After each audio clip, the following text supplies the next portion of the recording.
Hello my dear students. तो बात आ चुकी है साइंस एग्जाम की। तो साइंस एग्जाम में जो 100% आना है, 100% आना है, वही वीडियो लेके आ गया हूं। तो करते हैं जोरदार वीडियो को start. All the very best.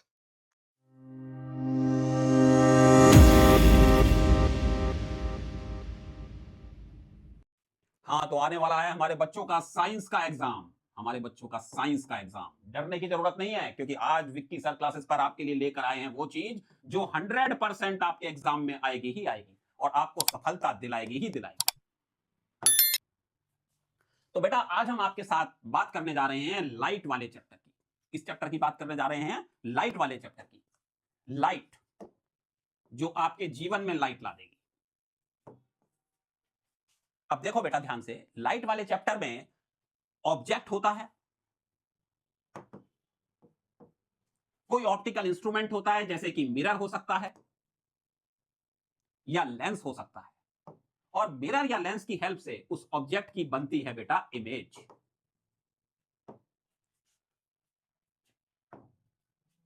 अब देखो, मान लीजिए ये आपका एक कॉनकेव मिरर है। ये इस मिरर की प्रिंसिपल एक्सिस है। ये जो पॉइंट है बेटा, ये पॉइंट, ये इसका पोल है, और यहां मान लीजिए ऑब्जेक्ट रखा हुआ है। ऑब्जेक्ट से कोई इंसिडेंट रे चलेगी बेटा।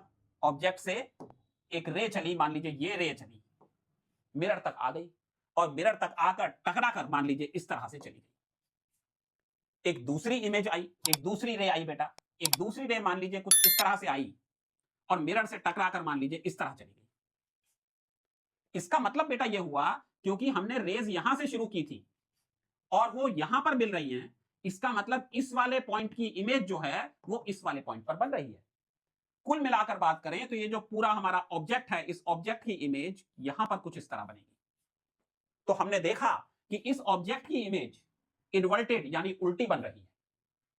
बेटा, ऑब्जेक्ट के साइज को हम एच से डिनोट करते हैं और इमेज के साइज को हम एच डैश से डिनोट करते हैं। यह ध्यान रखिएगा कि जो भी डिस्टेंसेस इस प्रिंसिपल एक्सिस से अबव, इसके ऊपर मेजर किए जाएंगे वो पॉजिटिव होंगे, और जो भी डिस्टेंसेस इस प्रिंसिपल एक्सिस से नीचे की तरफ मेजर किए जाएंगे वो नेगेटिव होंगे। तो यहां पर ध्यान से देखो बेटा, ये जो h है तो प्रिंसिपल एक्सिस के ऊपर जा रहा है बेटा, तो इसलिए h यहां पर पॉजिटिव होगा। और क्योंकि इमेज उल्टी बनी है, क्योंकि इमेज उल्टी बनी है, इसका मतलब ये प्रिंसिपल एक्सिस के नीचे है। नीचे होने की वजह से ये h डैश हमारा बेटा नेगेटिव होगा। ऐसा भी हो सकता है बेटा किसी केस में कि हमारी जो इमेज है, किसी केस में ऐसा हो सकता है कि हमारी इमेज जो है वो सीधी बने। यहां पर हमारी जो इमेज है वो उल्टी बनी है, लेकिन किसी केस में ऐसा भी हो सकता है कि इमेज उल्टी ना बने, इमेज सीधी बने बेटा। अगर इमेज सीधी बनेगी तो फिर हमारा एच डैश भी पॉजिटिव होगा। कुल मिलाकर के बात करें तो एच तो हमेशा हमारा पॉजिटिव ही होगा, लेकिन एच डैश हमारा कैसा हो सकता है बेटा? एच डैश हमारा पॉजिटिव भी हो सकता है, एच डैश हमारा नेगेटिव भी हो सकता है। एच डैश बेटा पॉजिटिव कब होगा? जब इमेज जो है हमारी सीधी बनेगी। सीधी को आप जानते हैं इरेक्ट कहते हैं। और नेगेटिव कब होगा? जब इमेज हमारी बेटा इन्वर्टेड होगी। इन्वर्टेड का मतलब उल्टी होगी, तो ये हमारा नेगेटिव होगा। ठीक बेटा, अब आगे चलते हैं। मान लीजिए किसी ऑब्जेक्ट का साइज 5 सेंटीमीटर है और उसकी इमेज जो है वो उल्टी बन रही है। कैसी बन रही है बेटा? उल्टी, यानी इन्वर्टेड।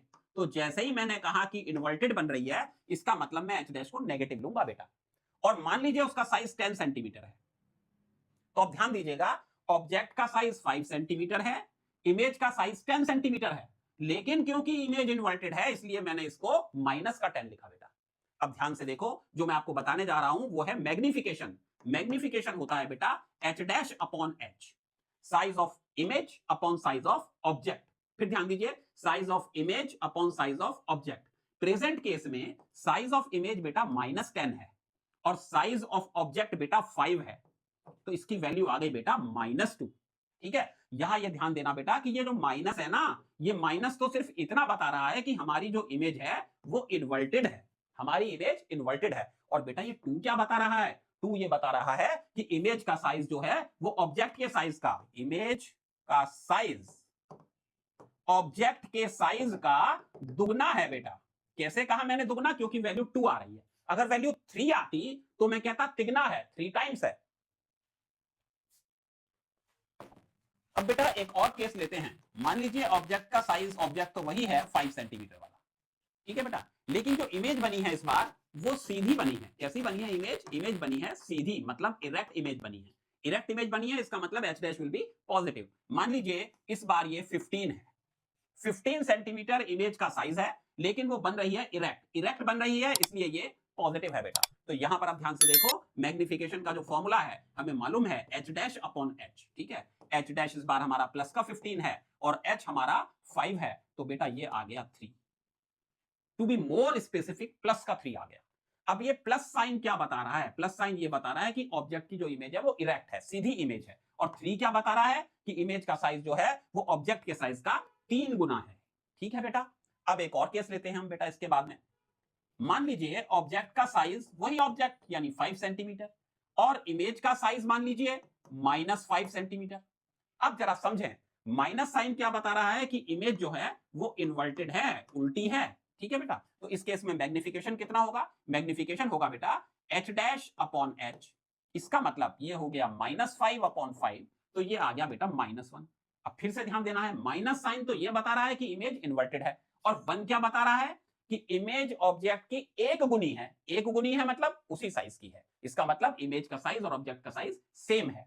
यहीं पर ध्यान दीजिए कि अगर बाय द वे हमारा ऑब्जेक्ट वही ऑब्जेक्ट 5 सेंटीमीटर वाला है और उसकी इमेज मान लीजिए सीधी बन रही है, सीधी माने प्लस साइन आएगा h डैश में, और मान लीजिए साइज उसका भी 5 सेंटीमीटर है, तो इस बार बेटा मैग्निफिकेशन की जो वैल्यू आएगी वो आएगी h डैश अपॉन h। इसका मतलब 5 अपॉन 5, इसका मतलब 1 प्लस 1।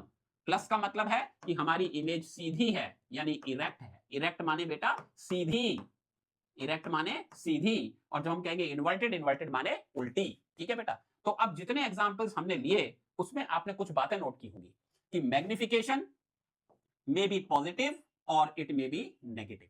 तो ध्यान देना बेटा कि मैग्निफिकेशन पॉजिटिव होने का क्या मतलब है? मैग्निफिकेशन पॉजिटिव होने का मतलब यह है कि हमारी इमेज सीधी है, हमारी इमेज सीधी यानी इरेक्ट है। और मैग्निफिकेशन नेगेटिव होने का क्या मतलब है? नेगेटिव होने का मतलब है कि हमारी इमेज इन्वर्टेड है ना। माइनस माने उल्टा, प्लस माने सीधा। समझ आया बेटा? तो एक तो साइन, और दूसरी चीज है कि m की वैल्यू क्या आ रही है? m की वैल्यू बेटा 1 भी आ सकती है, m की वैल्यू 1 से कम भी आ सकती है, और m की वैल्यू 1 से ज्यादा भी आ सकती है बेटा। तीनों बातों पे ध्यान देना है। आपने देखा 1 भी आई थी और वैल्यू 1 से कम भी आई थी। कम, हमारा एग्जांपल कम वाला नहीं था। ठीक है बेटा। 1 से ज्यादा भी आ सकती है, कम भी आ सकती है। अभी एक एग्जांपल में आपको कम वाला भी बताऊंगा। तो अगर m की वैल्यू 1 से कम आई है, इसका मतलब इमेज जो है वो छोटी है। कैसी है? छोटी। आप एग्जाम में लिखते हैं डिमिनिश्ड है, डिमिनिश्ड। ठीक बेटा। और अगर 1 आता है तो इसका मतलब कि ऑब्जेक्ट का साइज इमेज के साइज के इक्वल है। और अगर 1 से ज्यादा आता है इसका मतलब है बेटा कि आपकी जो इमेज है वो बड़ी बन रही है। एग्जाम में कैसे लिखते हैं? एनलार्ज्ड। एग्जाम में लिखते हैं एनलार्ज्ड, या फिर एक वर्ड और यूज करते हैं मैग्नीफाइड। क्या वर्ड यूज करते हैं बेटा? मैग्नीफाइड। मैग्नीफाइड या एनलार्ज का मतलब है बड़ी, और डिमिनिश्ड का मतलब है बेटा छोटी। ठीक है। अब छोटे का एग्जांपल आपको बताता हूं। मान लीजिए ऑब्जेक्ट का साइज 5 सेंटीमीटर है और इमेज जो बनी वो मान लीजिए 2.5 सेंटीमीटर है। अब यहां पर मैंने भी साइन नहीं लगाया। अगर इमेज उल्टी है तो माइनस लगाऊंगा, अगर इमेज सीधी है तो प्लस लगाऊंगा। तो मैं भी मान रहा हूं कि इमेज सीधी है बेटा। ध्यान से देखिए, मैग्निफिकेशन हमारा क्या हो गया? h dash upon h। Magnification क्या हो गया? h dash upon h। h dash कितना है बेटा? 2.5। h कितना है बेटा? 5। ठीक है। डेसिमल से हटा करके 0 लगाया, 25 1 25, 25 2 50, 1/2, 1/2 आधा, आधा माने 1 से छोटा। डेसिमल में लेंगे तो 0.5, क्योंकि ये वैल्यू बेटा 1 से छोटी है। इसका मतलब है कैसी वैल्यू है बेटा? 1 से छोटी। इसका मतलब है कि जो इमेज है वो ऑब्जेक्ट से छोटा बन रहा है। ठीक है बेटा। तो वापस अब ध्यान से देखो, हम आपको बताते हैं, पहले आपको बताया था हमने कि मैग्निफिकेशन, पहली बात साइन पॉजिटिव हो सकता है या नेगेटिव हो सकता है। पॉजिटिव मैग्निफिकेशन का मतलब है इरेक्ट, सीधी इमेज है। ध्यान देना है बेटा। प्लस माने सीधा, माइनस माने उल्टा, उल्टी इमेज है बेटा। ठीक है। अब क्योंकि एग्जाम में सीधा उल्टा नहीं लिखोगे तो हमने जो वर्ड्स आप यूज करोगे वो भी आपको बता दिए हैं। सीधी इमेज के लिए आप इरेक्ट लिखोगे, उल्टी इमेज के लिए इन्वर्टेड लिखोगे बेटा, ठीक है। एक चीज आपको और बताना चाहता हूं बेटा कि मैग्निफिकेशन जिसका concept actually size of image upon size of object है, उसी को V और U की हेल्प से भी निकाला जा सकता है। V और U की हेल्प से भी निकाला जा सकता है। अब यह बात ध्यान देने की है कि मिरर के केस में बेटा मैग्निफिकेशन के लिए फॉर्मूला होता है -V अपॉन U, और लेंस के केस में मैग्निफिकेशन का फॉर्मूला होता है +V अपॉन U। ये आप सब लोग जानते हैं कि V जो है वो इमेज डिस्टेंस होता है, U ऑब्जेक्ट डिस्टेंस होता है। कहां से? पोल से। कहां से? पोल से। पोल से इमेज या पोल से ऑब्जेक्ट, ठीक है बेटा। अब यहां पर एक चीज देखो ध्यान से, बच्चे क्या होता है कई बार एग्जाम में जाते हैं और एग्जाम में जाने पर वो भूल जाते हैं कि भाई कहां माइनस था और कहां प्लस था, ठीक है। तो देखिए विक्की सर की टीम ने आपके लिए उसका भी एक जुगाड़ लगाया है। जुगाड़ क्या लगाया है? जुगाड़। M for mirror, M for mirror, ठीक है। M for magnification, mirror magnification minus, M for minus, M for minus. इसका मतलब मिरर के फॉर्मूले में मैग्निफिकेशन माइनस में। जब ये रट लिया, ये देख लिया कि मिरर के फॉर्मूले में मैग्निफिकेशन माइनस में है, माइनस का मतलब ये नहीं कि वो आएगा माइनस में, फॉर्मूले में माइनस है, तो लेंस के फॉर्मूले में अपने आप पॉजिटिव हो गया। आज बेटा यही बात, इतनी बात करके आपसे हम स्टॉप करते हैं और अगली वीडियो में फिर मिलेंगे। अच्छे से रिवाइज करिएगा बहुत अच्छे तरीके से, गारंटी है कि आपके मार्क्स बहुत अच्छे आएंगे।